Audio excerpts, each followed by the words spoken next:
welcome to Pop and Scott Talk Baseball. We are back after a week off. A great week off for me, going to the Hall of Fame. Just another level, Dad, another level. Wish you were there with me. Hopefully we'll plan a trip later for us to go.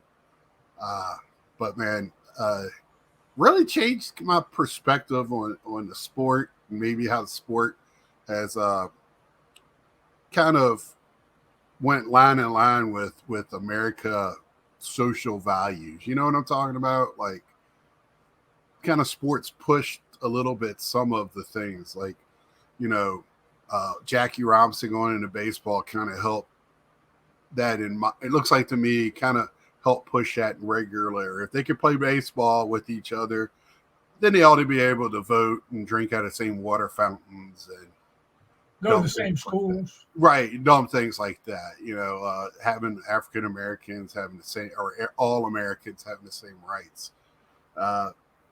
You know, it's just awesome seeing the Hispanic section, which that surprised me. I didn't know that was there.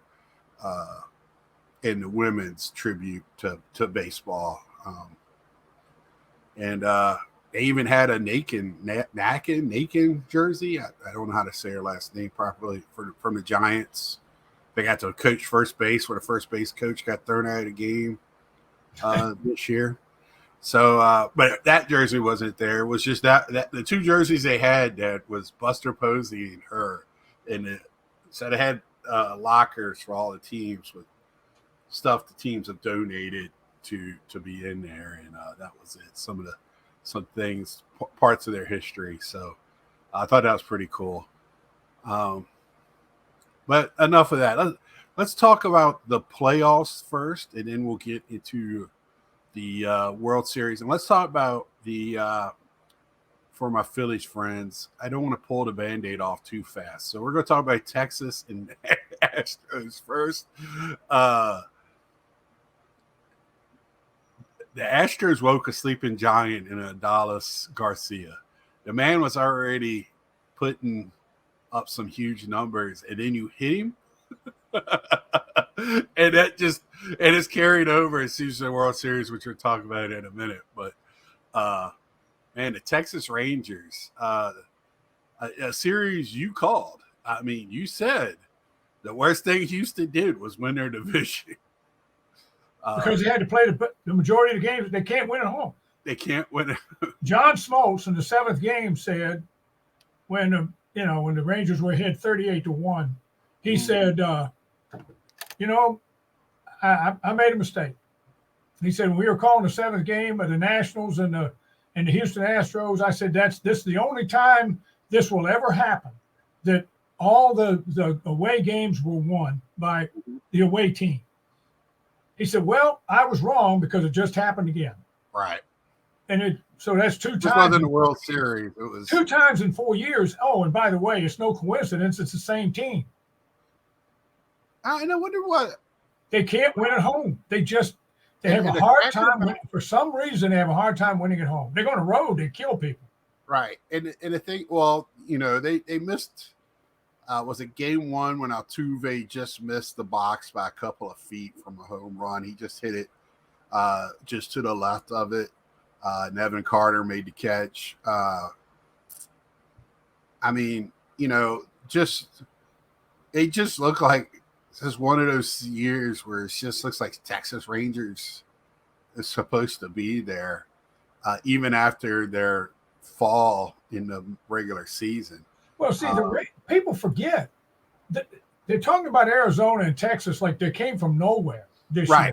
But Arizona in July was leading the National League West. Right. They were leading ladies and gentlemen, they were leading the National League West. They're not some flunk team. Then they had a stretch where they were horrible and they had losing record. Then they caught fire right at the right time when they went to playoffs. The Rangers led the American League West for most of the year. The Astros led the American League West for about 3 days. Right. Well, the Rangers were the best team in the American League West for most of the year, And Arizona was the best team in the American League West for part of the year. So they're not like they were a couple of slough teams. Yeah. They're good teams. And let's face it, the Rangers went on the road to Tampa, swept Tampa, went to Baltimore. They pimp slapped Baltimore. I mean, they didn't just beat Baltimore; they pounded them. They have scored a lot of runs. They were the highest scoring team and the best hitting team in the American League, and they've shown it until last night. I don't know what happened. We'll get to that in the playoffs too. Evaldi and Jordan Montgomery have looked like Cy Young Award winners, and great pickups for them. I mean, like the Kelly kid for Arizona, right? But he's 35, right? Is he that old? Yeah, he nobody wanted him.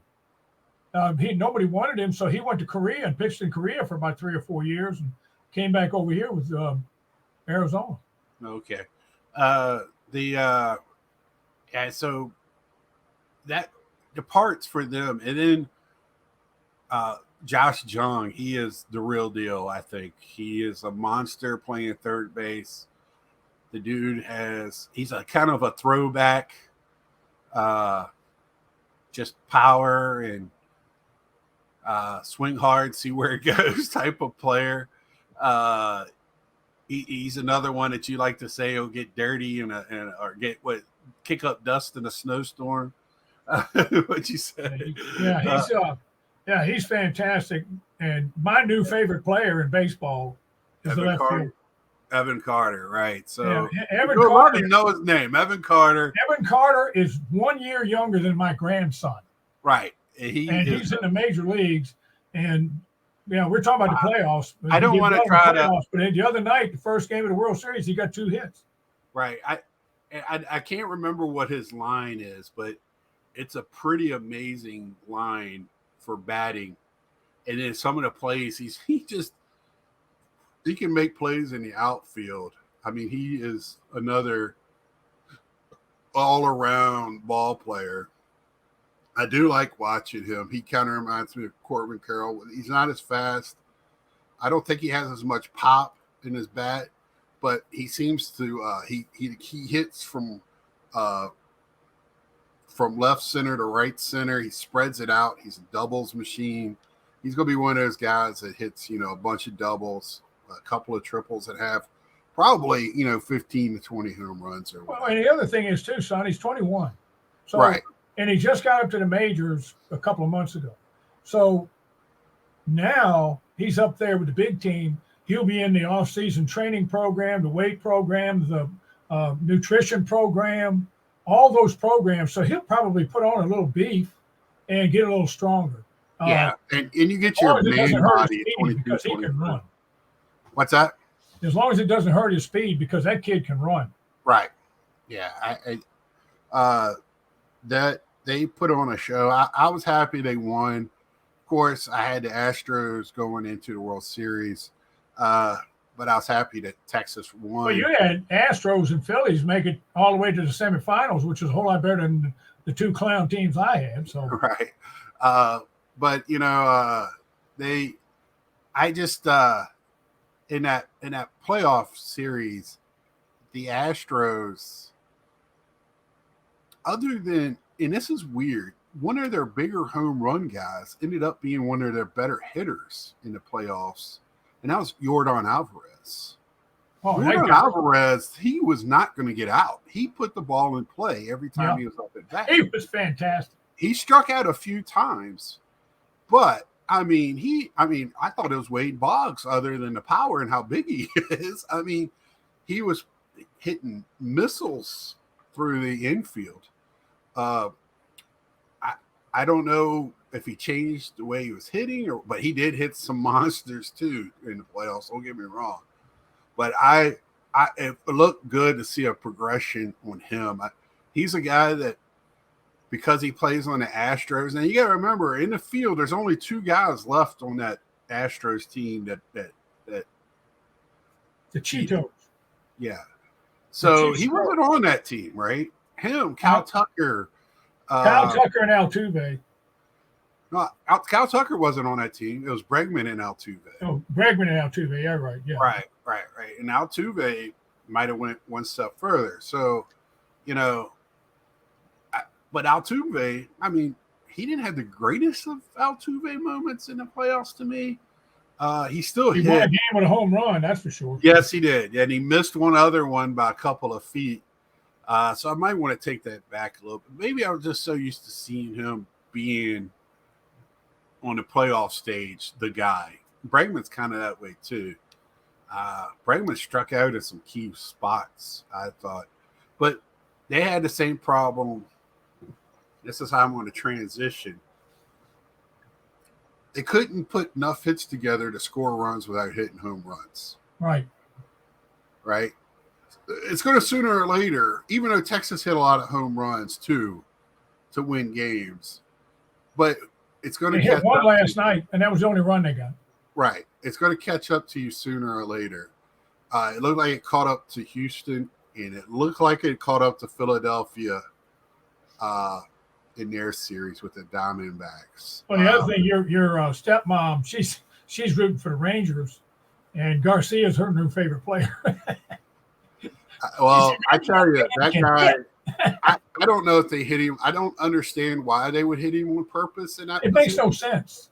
It makes absolutely no sense. It almost, I think they were just trying to run one in on his hands. It makes no sense. But, absolutely. Hey, you know what? You got hit. Get down to first base and worry about it later. I thought that was a little. I know they have a history. This team does not like each other. I knew it was going to be some fireworks somewhere, and when they play each other next year, that's the game to watch because that will be a remember. That will be remembered. The one thing about that whole situation that really bothered me was Major League Baseball overreacted. They did. Why would you? A guy gets hit by a pitch, even if it's on purpose. The guy got thrown out of the game. The pitcher got thrown out of the game. With no warning, nothing. The manager, no warnings. He got thrown out of the game. How many times have you seen people hit by pitches in baseball games and nobody says anything? Well, they not only did that, they suspended this guy for 2 games for hitting something. Now, what kind of precedent are you setting? Right. So what you're saying is he did it on purpose. Prove it. Prove it. Prove to me. They went by the history, not about the top moment, right? So if you can't go the next by night, a Houston player got drilled by a 100-mile-an-hour fastball. They didn't suspend that guy. Yeah, because there was no history. So these two teams, Houston has a history of hitting Adalis and a couple of other Rangers guys. There's a history there. And after Adalis in a previous series hit a home run, him and Maldonado had words as he crossed the plate. So, and you can't see what the catcher says when he's wearing that mask. So when he got hit, I don't know if Maldonado said something to him or what. The umpire said that Maldonado never said anything. When Garcia went after him, Maldonado put his hands up and backed up. I saw that. I mean, I was watching. And he said he didn't say anything. And then everybody came out of the dugouts, everybody hollering at each other. And well, you could tell something was going to, and then, but they threw him out because of the history between the two teams. I can understand what happened at the moment. Huh? I can understand it being thrown out of the game, but you suspend somebody for 2 games for hitting somebody? That was, to me, throwing him out the game was ridiculous. I thought, because I was like, oh, he didn't mean to hit him. What was the purpose of putting him on at that point? The game was still, you're playing in the playoffs. You're not just throwing away games. It was the playoffs, and they were hanging on by a thread. Right. Hitting him was the last thing you wanted to do. They were down by 2 runs at that moment. Right. That's one swing of the bat very easily tying the game. I don't know. I didn't get it. Even if it was on purpose. I'm glad you brought it up. If it was on purpose, still. But it woke him up. Yankees and Brooklyn. The Yankees and the Red Sox. The Giants and the Dodgers out on the coast. The Cubs and the Cardinals. I've seen people get plunked, and it was on purpose. And they don't suspend the pitcher. They kick him Right. out of the game, maybe, but they don't suspend him. Right. You're setting a precedent now where if I'm managing, let's say I'm managing the Chicago Cubs and we're playing the St. Louis Cardinals, and one of my batters gets hit, I'm coming out of that dugout and saying, look, he's got to go. You got to go. He's got to go. There's a history. We've been playing the Cardinals for 100 years. There's a history. This guy's got to go. You got to throw him out of the game. History, I mean recent. I mean, you set a precedent. When I don't mean like a history like that. I mean like recent history. But that would be my argument. The last 2 series that these 2 teams played each other, this has been an ongoing thing with them. It's kind of the same way with Mets-Yankees Subway Series.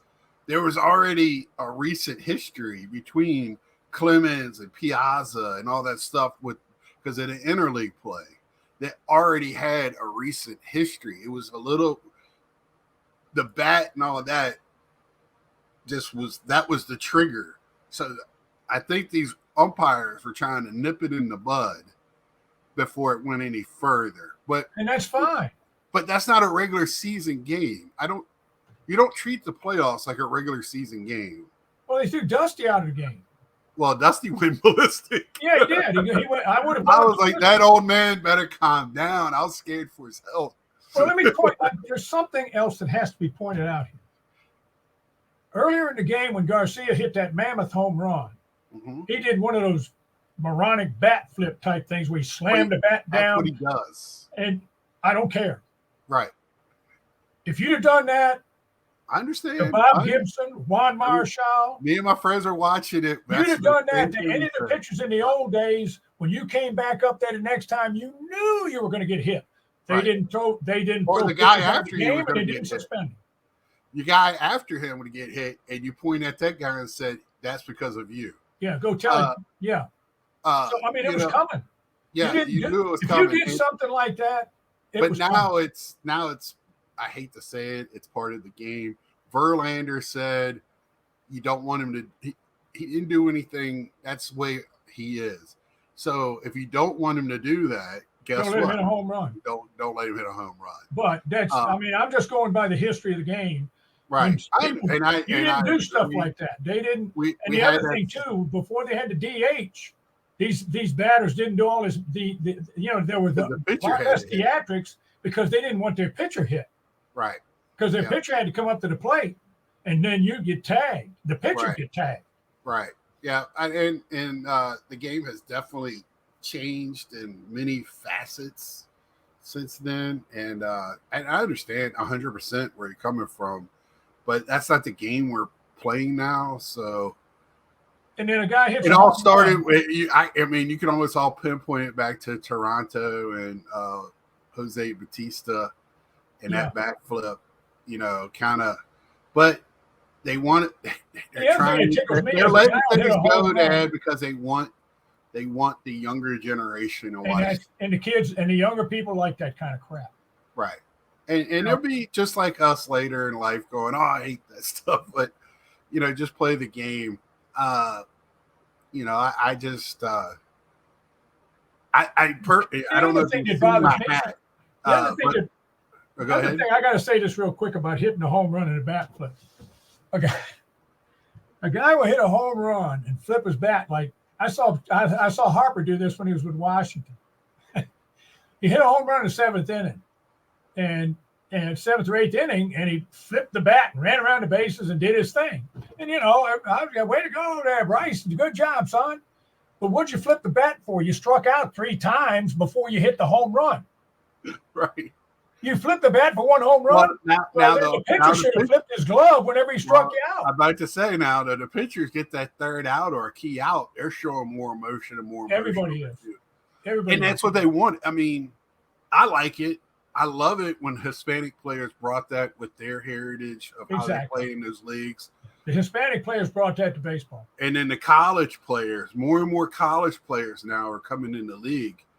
College players play for each other. They don't play for themselves, right? So more. What's that? Not all of them. Most of them play for each other, but right, and they play for the still school. A few trying to get their brand out there. But the college baseball is a way different. They're playing for the name on the school on their jersey. They know 99% of them. They're there to get an education. 99.9 are not going anywhere else. And they're bringing that fun little league mentality to the game. I mean, it got so bad in college baseball this year where they had to stop players from leaving the dugout that wasn't already on the field when the ball was hit. Because, I mean, they were throwing out players for that stupid rule, too. And, with the necklaces and all that stuff. But anyway, I digress. Yeah, they Like I was saying before, starter kit. Right. I got this hat. I love this hat. 643 equals 2. It's a baseball thing, double play. I wore it out in public yesterday, first time. Nobody came and asked me what it meant, but man, did I get looks. And the reason why I'm saying that is because a lot of people just don't understand that type of baseball. The scorebooks and the numbers and all that stuff. They just want to see the flash on the field, and they want to make it more, I don't know, viewer friendlier. So they like the bat flips. They like the chain. Now they got. I love the camera going on the field, running around with the player, so they can see now you can see the emotion all the way around the field. Yeah. Going in the dugout with them for the team celebrations. It's brought a little bit more to the game than you're just sitting there watching, especially now home runs are such a. But they need to stop doing it when you're losing by 3 or 4 runs. Yeah, to me that is really ridiculous when you make in any sport and you're behind and you make a play and then you get up and start profiling for the camera. You're losing. That is, I mean, now who you're playing for? Not for the team, brother. You're playing for yourself. Right. Yeah, because if you're playing for the team in that situation, you're putting the ball in play, not striking out, and next man up. You're passing the baton type of thing. But let's get into the Diamondbacks Phillies. Game 5. Game 4 was blown by Kimbrel. So game 5, they Diamondbacks start a reliever and make it they're going to do a bullpen game. Philadelphia starts a starter, and he takes him out because he gives up 2 runs that really wasn't his fault. I mean, it was shaky defense. Probably should have been out of one of the innings. But he was not pitching giving up 2 runs, big whoop-de-doo. In the second inning, third inning, you don't think you're going to get those back the way your team's hitting?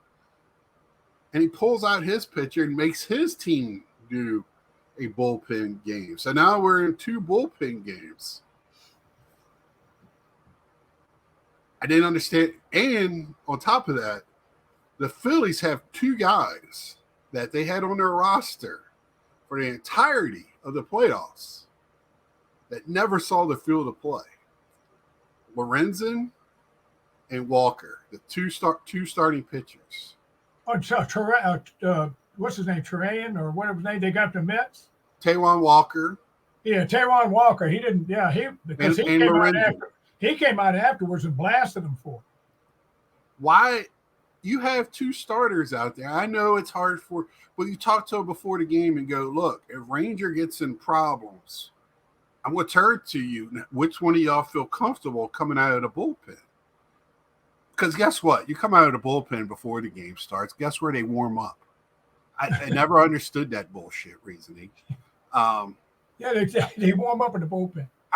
So who cares if it's in the 4th inning or no innings? I don't get it. But I would see who was comfortable. Lorenzen threw a no-hitter this year.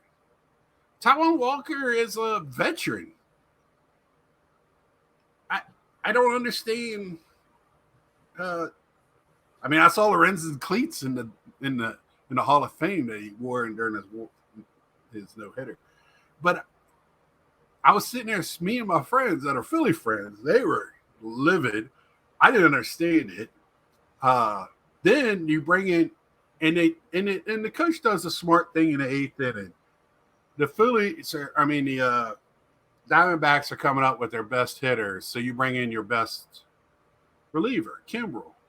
But they also used their second best for some reason. Their reliever, what's Jeff? What his last name? Because Hoffman. They used him in the third inning, so he was done. And then you have Kimbrel, and then you didn't really have, and then you had a guy that had to pitch 2 innings the night before behind him. You're hoping Kimbrel can get 4 outs. Or 2 in it. Was it 2 complete in it? We saw what happened. He gave it up. And everybody wants to hang Kimbrel and the coach. And I was just like, man, he used up his bullpen in this whole series. I mean, and the bullpen of Arizona is just flat out better than the one in Philly. I think they have more depth. I think they're set up a little bit better. And that bullpen is different than the bullpen at like the All-Star break. They got 2 guys that were hurt. It's a different bullpen. They picked up some guys. The one young guy they brought up, I think his psyche is shot. I don't know if he'll ever make it into bigs or not. I can't remember his last name.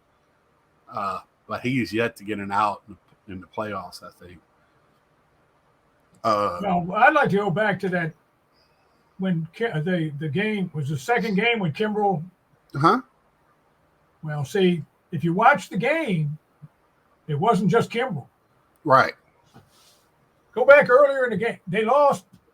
They wound up going in extra innings and losing, right? Or they lost in the last inning. Last inning. No, none of the games went extra. Anyway, This is what people don't pay attention to, the little nuances of this game. Arizona had a runner on first base, 1 out. A young Hispanic gentleman was pitching. I can't remember his name. Ranger Suez. One hopper came right to him. 1 or 2 hopper. He takes 2 steps to first base and lobs it to the first baseman. Everybody looked at him, and then he looked up like, oh. He forgot it was only 1 out. Next guy gets a base hit. Arizona scores a run. Right. They don't score there. It's not Kimbrel's fault.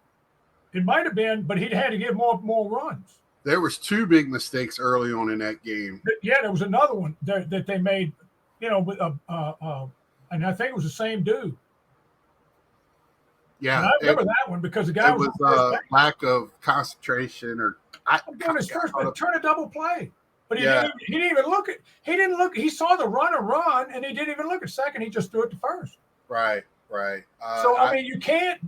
Yeah, Kimbrel was lousy. There's a reason the Dodgers gave up on him. He stunk. The Cubs gave up on him. The Dodgers gave up on him. So the Phillies could take him, and the Dodgers go. Well, when the Phillies picked him up, they didn't pick him up as a closer. They just picked him up, but he did so well in the second half of the season that he earned the spot. And I kept telling my Philly friends, I was like, yes, tomorrow is an off day, and then he probably will give him the next day off. But in Game 7 and the game's on the line, he's going to go to Kimbrel again because that's his job. See, and the other thing that happened to the Phillies was like Castellanos couldn't buy a hit. He couldn't do anything. I mean, they stopped hitting, and then in that 7th game, near the end of the game, the Arizona pitching staff was throwing nothing but breaking balls in the dirt, and the Phillies were up there flailing at them. Mm-hmm. I mean, balls bouncing in the dirt, and they're swinging and missing for strike 3. I'm going, what in the world? And then they just shaking their head, go back. One guy went back to the dugout and shattered his bat. And, I mean, I'm sitting there going, well, it is what it is. Yeah, that was bomb. I just. And he hit a home run earlier in the game. See there, Baum hit a home run earlier in the game, and he's running out around the bases. I got my ring. Get your ring. I got my ring. No, you don't, son. No, You don't have your ring. Yeah. You might have a ring around the collar. Well, Baum didn't have a good series either. Not in the field, not running the bases. Well, that last game, nobody hit.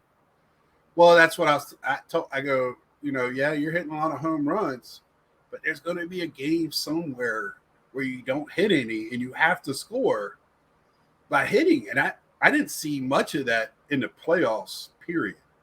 I saw the Diamondbacks doing it a little bit more because the Diamondbacks were, well, both Phillies and the Diamondbacks were stealing bases. But I feel like in this World Series, and I don't. Do you have anything to add to the playoffs before we get into the World Series here? Well, the other thing is that the Arizona. One thing Arizona has done that's a throwback to the old days is they've been sacrificing. They've been using. Well, I've seen a lot more button by everybody in this. Yeah. Well, Perdomo, the shortstop who bats ninth, that leads baseball in sacrifice bunts this year. Oh, here's another thing, and then we'll get to the World Series. Okay. This is so funny. The seventh game, Arizona's got a guy on, and they bunt him to second base. And he winds up scoring. The next day on MLB, and I have all the respect in the world for all these ex-ball players and all that, but sometimes when you say something and it's stupid, the old saying about when you're in a hole, stop digging. Right. So he was arguing with Brian Kinney and some general manager on there, ex-general manager. The guy shouldn't have bunted in that situation because they were playing the Phillies, and with that Phillies lineup, they should have been playing for a big inning, not bunting the guy over. I'm going, wait a minute. The guy scored and they won. And you're saying he shouldn't have done that. He should have swung away and probably do a double play and not scored any runs. That's what you're trying to tell me. How stupid is that? Right. I mean, it works. If sacrificing didn't work, they wouldn't have done it the whole time I was growing up.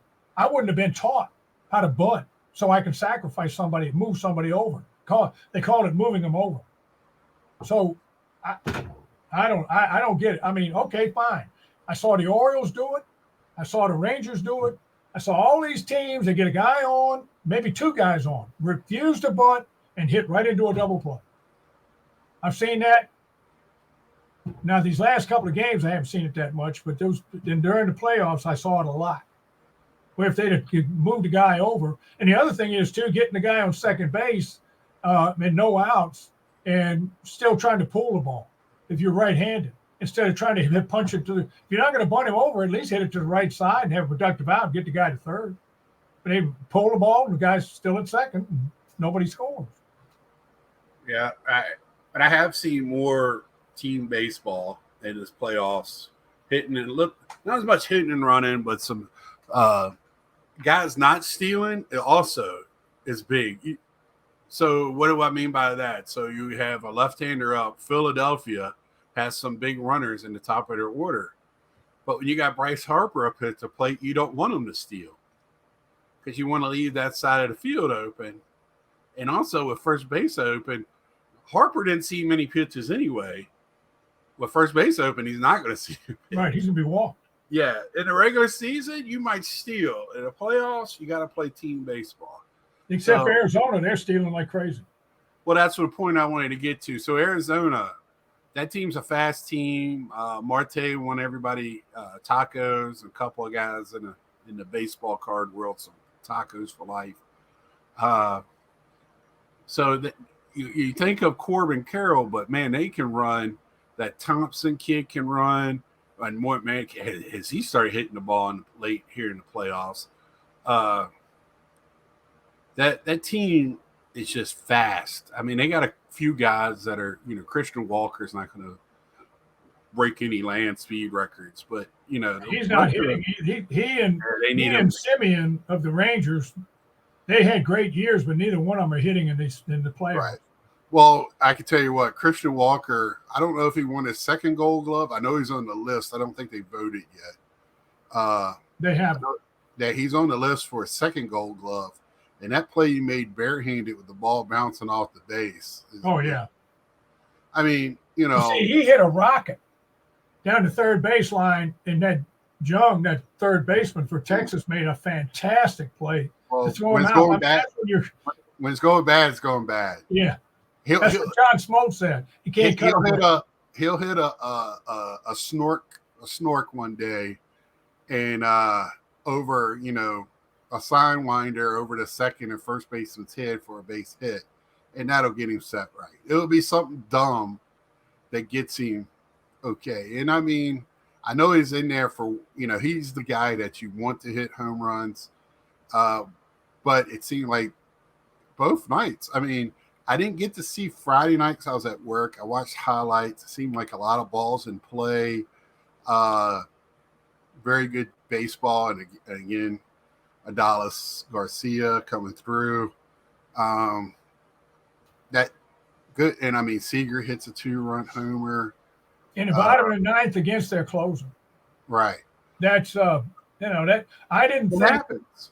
I thought right then, the way I think, I said, you know what, Arizona probably just lost the World Series because I don't know how they're going to come back from this. This game they had in their pocket, right, and blew it. But then last night I'm sitting there watching it, and they never checked up. Well, Dad, I was hoping we could talk. So the whole series, the Diamondbacks are playing, hey, we're not supposed to be here. We only won 84, 85 games, whatever. Nobody expects us to be here. Everybody doubts us. Every series we're doubted. They're playing with house money. Yeah. They know it. And I mean, right. So I thought they might go in this World Series is different. Okay, you got here. Now do you tighten up and they seem like they're playing the same way. They came out last night, pimp smacked them. And then Texas last night, they got one home run. That was the only run they scored. Right. They couldn't bash. They hit a lot of deep fly balls, but they couldn't knock anything over the wall, so they couldn't score. Well, the first headline I read this morning was Diamondbacks win home field advantage, or Texas loses home field advantage. And I went, has this person not watched any of the games this year? Yeah, I don't think home field advantage matters. What? I'm like, what do you? Especially in Arizona, where there was more Philly fans, I think, there than it was Arizona fans by the third game of the series. Because Arizona first off, Phillies, you had to get on the lottery, and then you had to pay, give up your firstborn to get the ticket, and then it was so hard to get a ticket that it was easier for a Philly fan to buy a ticket that was like $30 in Arizona and buy a plane ticket round trip and spend a couple of days in Arizona where it was 100 degrees, opposed to being in Philadelphia where it doesn't matter how many degrees it is. You're in Arizona. You know what I'm saying? It's like, I was like, oh, and I know at that time it was rainy and cold in the Philly area. So they'd much rather be in Arizona. I was like, these teams, I don't know why. I'm thinking this thing, the way these first two games went, it looks to me like we might go 7 games because I know Arizona won 9-1 last night, and Texas came back to win the night before. But I think it's going to might go 7 games. And the other thing I'd like to say, there's one more thing I want to say about the Phillies, and your buddies. I think Mike O's a Philly fan, and a couple of your Philly buddies. All the pro teams in any sport that lose now, all the fans come out and want to fire coaches. Right. It happened college football. Every week when your team loses, everybody wants to fire the coaches. Right. So that's everybody wants to fire coaches. So when the Phillies lost to Arizona, they lost. It's bad enough they lost. But this time it wasn't even to Houston. It was to Arizona. Oh, my Lord, they lost to Arizona. They want to clean house. Clean house. Okay, that's fine. So what did the Phillies do? Let's see. They fired the assistant batting coach. Now, unless my sources are wrong, they fired the assistant batting coach and I think an assistant bench coach. Who are they going to fire next? The guy that picks up the towels? I'm sure firing the assistant manager, the assistant bench coach, and the assistant hitting coach because you lost the World Series is like blaming the deckhands on the Titanic for the boat sinking. Are you kidding me? What has that got to do with anything? The assistant hitting coach is more important than the hitting coach? Really? I don't get that. There might be something else to it, but that's what I was told. He might be in charge of like analytics or something for hitting. Well, I said that before. The only thing analytics will do is get you fired. I mean, that's right. Yeah. That's kind of why I brought that up. So I think tomorrow night, I think the Rangers in game 3 and 4 have better pitching. Well, Scherzer's pitching tomorrow night. So Scherzer starting game 3. See, I thought that's what I saw on the internet today. So if they get, I mean, he didn't have a great. Let's be honest. He gave up how many runs in his last outing? 4, 5.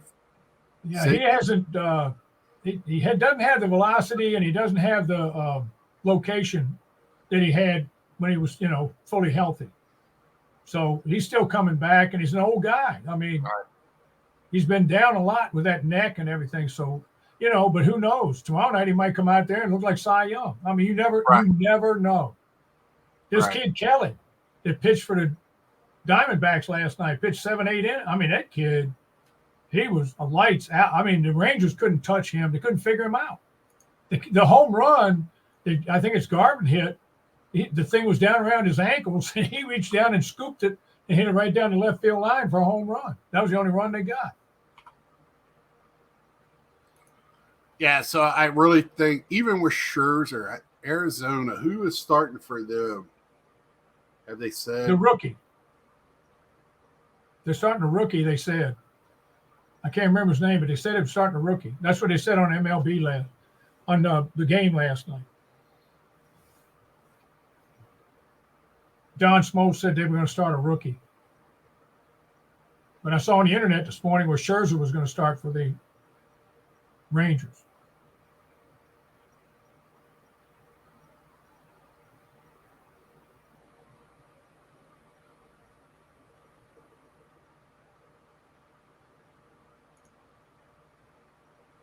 I don't know if you can find it or not. It's probably not important.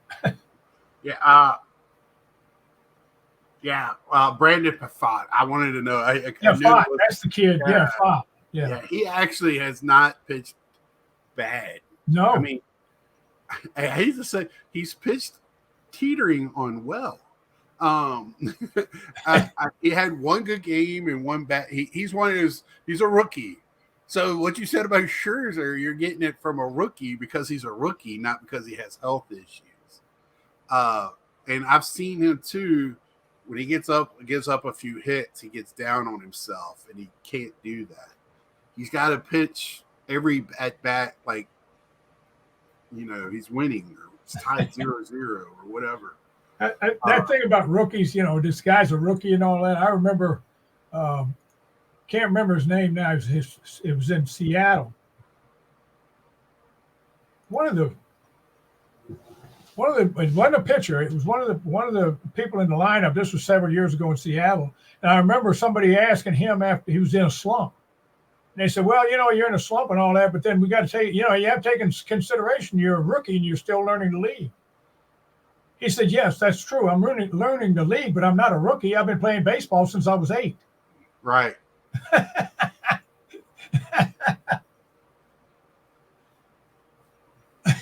So, yes, man. So, how many years? Kelly's not a 35-year-old rookie, is he? Let's see. No, he was drafted by, they said last night, Tampa, I think. He was drafted by Tampa. They had him for a while, and then they traded him. He's been in Arizona since 2019. And he got traded away, and then he got cut, and no other team was put on waivers or something, and nobody would take him. So he went to Korea and pitched for a couple of years. And then he came back with Arizona. That's what they said last night. Right. And I did see the Korean thing. But I didn't know he was 35.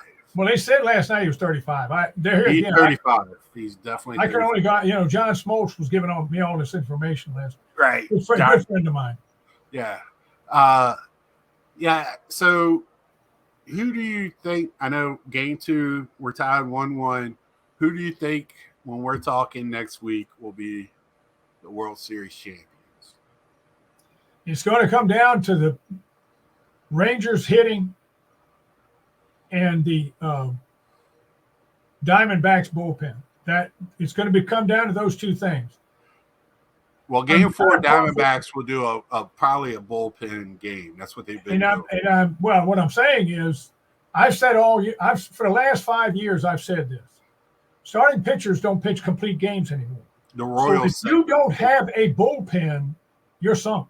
The Royals set that standard when they won the World Series. Right. You have got to have a good. If you don't have a good bullpen, you're in trouble. The Phillies and Arizona, who had the best lineup? The Phillies, no question. Sure. But Arizona had the better bullpen. Now, same thing is going on with the Rangers. I'm pulling for the Rangers. I'm kind of pulling for the Rangers because Johnny Oates used to manage them, and they've never won a World Championship. And Arizona won one in the 4th year of their existence in 2001. Right. So I'm kind of rooting for the Rangers because they've never won anything. I'm just tickled to death to see two teams that aren't in the World Series all the time. So I'm pulling for the Rangers, and it's hard to go against those bats after I've watched them in all these playoff games just pummel people. But it's going to be tough. It's going to be tough. I'm going to say the Rangers just because I just think the bats are going to catch up with that bullpen sooner or later. After a while, they're going to get used to them because they're going to see them in every game. I just compared the 3 guys in that lineup that are just killing it. Seager, Garcia, and Zhang. There's nobody on the Diamondbacks that compares to one of them, and then you got 3 of them on the other side. And Carter's hitting over 300. And then you put Evan Carter in that mix, and if Simeon wakes up, and then you got Heem, who's not terrible behind the plate. I can go position by position, but I mean, I could have done that. The Phillies, I could have done that with anybody Diamondbacks have played. The Diamondbacks don't care; they go out and play. I'm going to say Diamondbacks 7, and that's a hope and not a reality. But it won't matter to me, if either of them win because I really like both teams. I like the way. The other thing I like is it's a contrast in styles. You've got 2 different styles out there. And so that, it's like the throwback days when you used to watch a White Sox and a Yankees game. The Yankees would be up there booming the ball all over the ballpark, and the White Sox were dropping down bunts and stealing bases and hitting runs, and back when they were the go-go Sox of the 1950s. So, I mean, it's to me, it's just fun watching the 2 contrasting styles go after each other. I know one thing. Whenever Arizona gets somebody on base, you can tell that the Rangers get a little jittery sometimes. Well, they know something's going to happen. And it's fun to watch too. You got 2 managers. One pretty much starting his managerial. He's been in baseball his whole life, but managerial career, and the other one is ending his managerial career. You can't see Bochy managing too much longer. And I mean, we saw Dusty Baker retire this week. These guys. Yeah, I just mentioned his name this morning when I was talking to somebody at church. From the Indians. He's walking. Oh yeah, Francona. No, yeah, Terry Francona. He's walking away too because of his health. Right. And so, with that. We'll be back next week talking about the championship, maybe some awards, talking, and just probably an overview of the season altogether, our thoughts, especially on the new rules, how they affected the game and how what we think about them after a year in the books. And sad to say, baseball will be over the next time we'll talk to you for 2023. So, till then, this Pop and Scott tell you # watch the games, and we'll see ya.